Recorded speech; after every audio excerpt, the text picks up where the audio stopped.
Good morning everyone. This is class 12th, subject chemistry, chapter 6, lecture number 7. In this lecture, I will be discussing oxoacids of sulfur and sulfuric acid. And in the end of this lecture, I will be discussing the homework that I gave you in lecture number 6. So first we start with oxoacids of sulfur. Now we have various oxoacids of sulfur. We will discuss some of the important oxoacids along with their structures.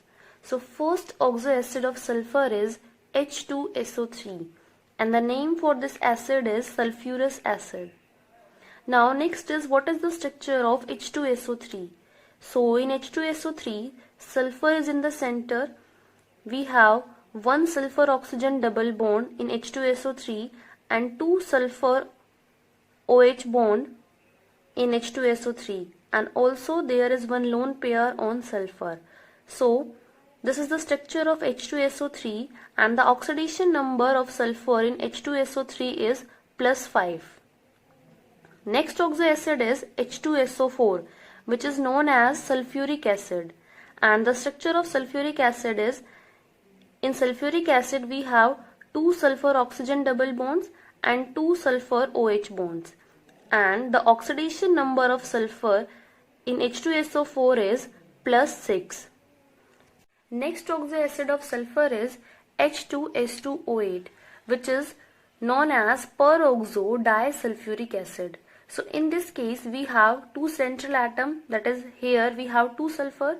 So these two sulfur are bonded to two sulfur oxygen double bonds and one OH bond on both the sulfur.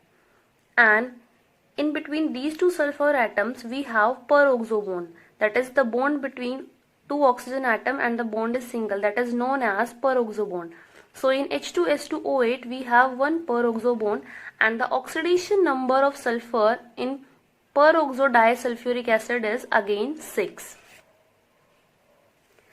Next oxoacid of sulfuric acid is H2S2O7, which is pyrosulfuric acid, and this is also known as oleum.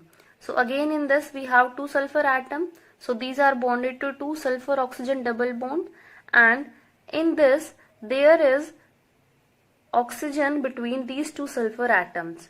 And again if we want to calculate the oxidation number of sulfur, then it comes out to be 6.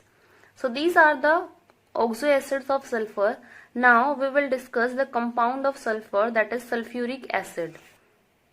So first we start with the preparation of sulfuric acid, and after that we will discuss the properties and uses of sulfuric acid. Sulfuric acid is one of the most important industrial chemicals worldwide, and this sulfuric acid is manufactured by the contact process, which involves 3 steps. First step is burning of sulfur or sulfide ores in air to generate SO2. So first step in the manufacturing of sulfuric acid is generation of sulfur dioxide. Second step is conversion of SO2 to SO3 by the reaction with the oxygen in the presence of V2O5, that is vanadium pentaoxide, and it acts as a catalyst in this reaction. So second step is SO2 plus O2 is giving SO3 in presence of vanadium pentaoxide, and this reaction is exothermic in nature. So this reaction favors at low temperature and high pressure. That is, this reaction is reversible in nature, and when we increase the pressure, what will happen? This reaction will favors to the forward direction, because according to Le-Chatelier principle, on increasing the pressure, the reaction will move to that side where we have less number of moles. So here we have 3 moles of gases, and on this side we have 2 moles of gases. So on increasing the pressure, reaction will move in the forward direction, that is more and more SO3 gas will be produced. Now the temperature is low, but it should not be very low, otherwise the rate of reaction will become slow. Since this reaction is exothermic in nature, that is why low temperature is favorable. But the temperature should not be very low, otherwise the rate of reaction will become slow. This is the second step. Now third step is absorption of sulfur trioxide in H2SO4 to give H2S2O7. So in third step, this SO3, it will combine with H2SO4 and H2S2O7 will be formed. That is known as oleum. After that, fourth is dilution of oleum with water gives H2SO4. So when we dilute this oleum with water, we will get our H2SO4, that is sulfuric acid. And the sulfuric acid which is obtained by this process is 96 to 98% pure. Now we will discuss the properties of sulfuric acid, and after that we will discuss the uses of sulfuric acid. So first property is sulfuric acid is colorless, dense, oily liquid, and it has a specific gravity of 1.84 at 298 Kelvin.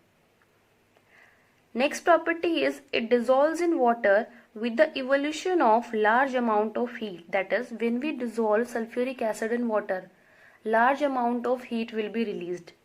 Hence, care must be taken while preparing sulfuric acid solution from concentrated sulfuric acid.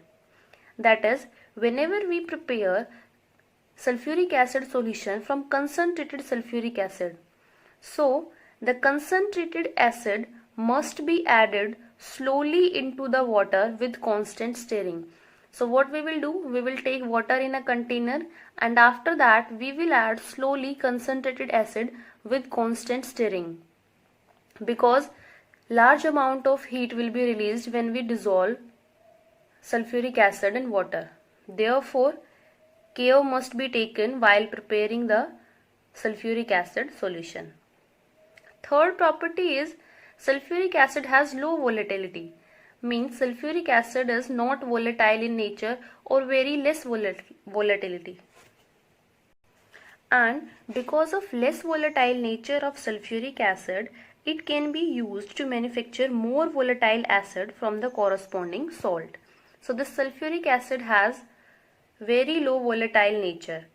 Fourth is sulfuric acid is strong acid and it has strong affinity for water. That is, it combines with water, and what will happen when it combines with water? It will lose its proton, whereas water will accept its proton. That is the reaction H2SO4 plus water. So here we are getting H3O positive and HSO4 negative. So the sulfuric acid, it will lose its proton, and this water, it will accept its proton. Now next is this sulfuric acid, it acts as an oxidizing agent. Now in aqueous solution, this sulfuric acid, it will dissociate into H3O positive and HSO4 negative, and the dissociation constant for this step is very large. But once it loses one of its proton, after that the dissociation becomes difficult. That is, if we further dissociate HSO4 negative to SO4 negative, so the dissociation constant for this second step is very less, because after the formation of uni-negative ion, it is difficult for this ion to lose one more proton and therefore to form SO4 2 negative ion. So in aqueous solution, when we take H2SO4, so first dissociation constant has very large value, but the second dissociation constant has very small value due to the formation of this uni-negative ion, and it is difficult for this uni-negative ion to further dissociate and to form SO4 2 negative. So here we have sulfuric acid is colorless, dense, oily liquid. It dissolves in water with the evolution of large quantity of heat. The sulfuric acid has very low volatility. Fourth is it is strong acid and it has strong affinity for water. And in aqueous solution, when we dissolve H2SO4, so the first dissociation constant has very large value, but the second dissociation constant has very small value due to the formation of this uni-negative ion. Next property is H2SO4 forms two series of salts. So the sulfuric acid, it forms normal sulfates Example is sodium sulfate and copper sulfate, and also it forms acid sulfates, and the example is sodium hydrogen sulfate. So this sulfuric acid forms two series of salts, normal sulfates and acid sulfates. Next property is, as this H2SO4 has very less volatile nature, so it is used to manufacture more volatile acids from their corresponding salts. Reaction is, this is the salt Mx, where M is any metal and this X is fluorine, chlorine or nitrate. So when we treat this metal salt with H2SO4, so what will happen? Hydrogen halide will form and the sulfate for the metal, and the sulfate of that metal will form. For example, if we have calcium fluoride, and if we treat this calcium fluoride with H2SO4, so according to this reaction, what will happen? HX, hydrogen fluoride, will form and the sulfate of this corresponding metal will form, that is calcium sulfate. So this is the reaction of Mx with H2SO4. Next property is, this concentrated H2SO4 act as a dehydrating agent, and that is why many wet gases can be dried by passing them through concentrated H2SO4, provided the gases do not react with the acid. Sulfuric acid also removes water from organic compound, as this is the carbohydrate. So when we add this H2SO4 to this carbohydrate, so what will happen? Chairing action will take place and the carbohydrate will become black. That is, this H2SO4 removes water from this organic compound. Next is, this sulfuric acid acts as an oxidizing agent, and both metals and non-metals are oxidized by concentrated sulfuric acid, which is reduced to SO2. So here we have reaction, this is copper plus H2SO4. So what will happen? This H2SO4, it will act as an oxidizing agent. Here the oxidation number of sulfur is +6, and when it converts to SO2, the oxidation number of sulfur is +4. So +6 to +4 is reduction, and therefore it will behave as a oxidizing agent. So it will oxidize copper to copper sulfate. Here the oxidation number of copper is 0, and here we have +2. So this will behave as a oxidizing agent in this reaction. Similarly, if we have non-metal, so again this will act as an oxidizing agent. Here the oxidation number of carbon is 0, and in H2SO4 the oxidation number of sulfur in sulfuric acid is +6. So what will happen? From carbon it is converted to CO2, and here the oxidation number of carbon is +4. So this sulfur or this H2SO4, it oxidizes carbon from 0 to +4, and in case of H2SO4 it will reduce to SO2. So +6 to +4 is reduction. So this H2SO4, it will behave as an oxidizing agent and it will oxidize carbon from 0 to +4. So these are the reactions of oxidizing agent where H2SO4 shows oxidizing behavior. Next we have uses of sulfuric acid. So sulfuric acid is a very important industrial chemical, and a nation's industrial strength can be judged by the quantity of sulfuric acid it produces and consumes. Next is, it is also used as a laboratory reagent, and it is also used in detergent industry. Also, sulfuric acid is used in the manufacture of fertilizers, that is ammonium sulfate, superphosphate. So these are the first fertilizers in which sulfuric acid is used. So this is all about the preparation, properties and uses of sulfuric acid. After doing this, you can solve NCERT exercise question number 20, 22 and NCERT in text question number 23, 24 and 25. Now I will be discussing the homework that I gave you in lecture number 6. So first question is, which aerosols deplete ozone? And the answer for this question is chlorofluorocarbons deplete the ozone layers, and these chlorofluorocarbon converts O3 to O2 and hence result in the depletion of ozone layer. So the answer is chlorofluorocarbons, and in chlorofluorocarbons freon, that is CCl2F2 depletes the ozone layer. Next question is, how is SO2 an air pollutant? And the answer for this question is, SO2 dissolves moisture which is present in air and form sulfurous acid. And this sulfurous acid damages the building which is made up of marbles. As in marbles calcium carbonate is present, so this calcium carbonate in presence of H2SO3, it will convert to calcium sulfide, and therefore this SO2 damages the building which are made up of marbles. Next, SO2 in a concentration of 0.03 ppm, it damages the plants, and when the concentration is 5 ppm, so this SO2 is strongly irritating to the respiratory tract, and when the concentration will become 5 ppm, it causes throat and eye irritation, and this is how SO2 an air pollutant. Next question is, how is O3 estimated quantitatively? And the answer for this question is, first of all, this O3, it is treated with excess of iodide ions, and these iodide ions, they will convert to iodine, and this iodine is titrated against a standard solution of sodium thiosulfate using borate buffer whose pH is 9.2.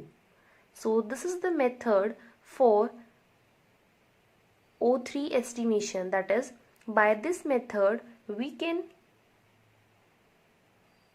estimate O3 gas quantitatively. Next question is, why does O3 act as a powerful oxidizing agent?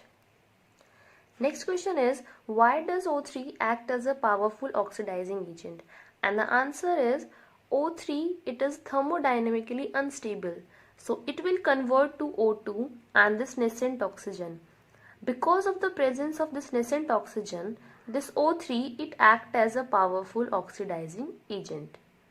Next question is, what happens when SO2 is passed through an aqueous solution of Fe3 salt? So when we pass SO2 gas through Fe3 salt, so what will happen? This SO2, it will behave as a reducing agent, and it will reduce the oxidation number of iron from +3 to +2. That is, this is the reaction. Aqueous solution of Fe+3 in presence of SO2, it is giving Fe+2, and this SO2, it will convert to SO4 to negative. Next question is, comment on the nature of two sulfur oxygen bonds formed in SO2 molecule, and are the two sulfur oxygen bond in this molecule equal? So this is the structure of SO2, where we have one sulfur oxygen single bond and one sulfur oxygen double bond, but this double bond, it can be delocalized, and when we delocalize this double bond, so here we have sulfur oxygen double bond and sulfur oxygen single bond. Now this double bond is delocalized over both the positions, so the resultant structure is that in SO2 we have sulfur oxygen single bond, and this double bond, it delocalizes over both the position, and therefore these both possesses double bond character, and due to resonance these two bond lengths are equal. So this is the answer for this question, that in SO2 the two SO bonds are equal, and because of resonance they both possesses double bond character. Next question is, how is the presence of SO2 detected? And the answer is, this SO2 turns acidified potassium dichromate green. Now the reaction is Cr2O7 2 negative, that is potassium dichromate, SO2 in presence of acidic medium. Now this potassium dichromate is orange in color, So when we pass SO2 gas, what will happen? This orange color changes to green, and this is the method by which we can detect the presence of SO2. So these are the questions I gave you in lecture number 6. Thank you. Have a nice day.